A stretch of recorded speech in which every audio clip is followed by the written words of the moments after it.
Hello dear friends, in the last class we were discussing all about sea fever, the poem written by John Masefield. Today we will be listening to the poem again. Look at the poem again.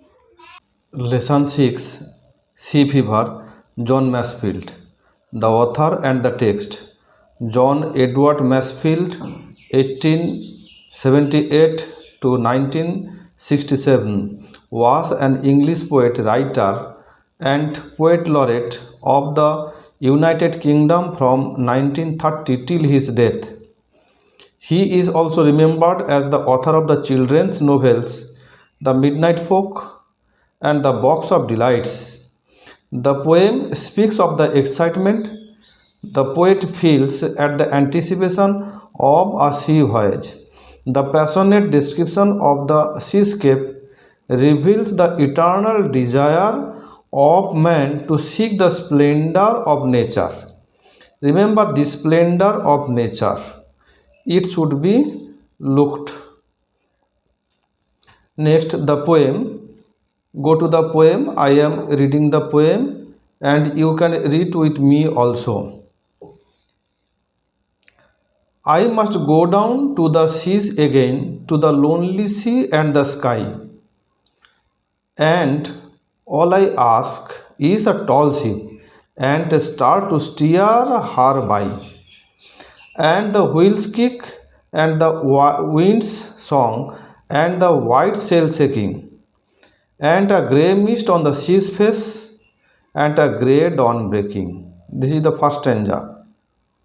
Next, second stanza. I must go down to the seas again, for the call of the running tide is a wild call and a clear call that may not be denied.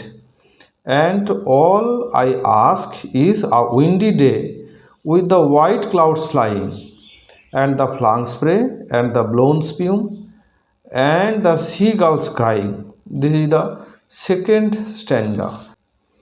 Now, third stanza and the last stanza of the poem. I must go down to the seas again, to the vagrant gypsy life, to the gull's way and the whale's way, where the wind's like a whetted knife, and all I ask is a merry yarn from a laughing fellow-rover, and quiet sleep and say sweet dream when the long trees over. Okay, now we will be doing exercises, comprehension exercises. What is their comprehension exercises? First question, choose the correct alternative to complete the following sentences. Question number A, the poet asks for a sail, the color of which would be, white. That is the option 4 is the correct answer. Number B, while going down to the sea, the poet wants to hear the crying of option 1, that is the seagulls. Question number C, the wind of the sea is like a whetted, option 3, that is the knife. Question number 2, state whether the following statements are true and false. Remember, this is vital. First of all, you must write true or false correctly. If your answer is correct, then that is the other part. Provide sentences, phrases, words in support of your answer. That will be checked. Whenever you are writing the first part correctly, then your second part will be, there will be 2 marks for each question. Question number 8, to steer the ship, the poet needs the moon. It is false. So you will write F. And supporting statement, a star to steer her by. Next, number B, the call of the running tide is wild and clear. It is true. So supporting statement will be, is a wild call and clear call. Question number C, the poet is going out to the sea for the first time. It is false. The supporting statement, I must go down to the seas again and again he will be going to the sea. Now question number 2, answer the following questions.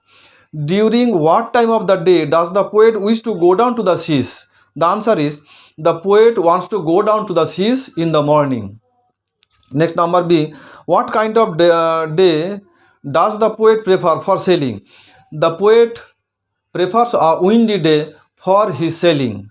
Number C, what does the poet prefer to hear from a fellow-rover? The poet prefers a merry yarn, that is a happy story from a fellow-rover.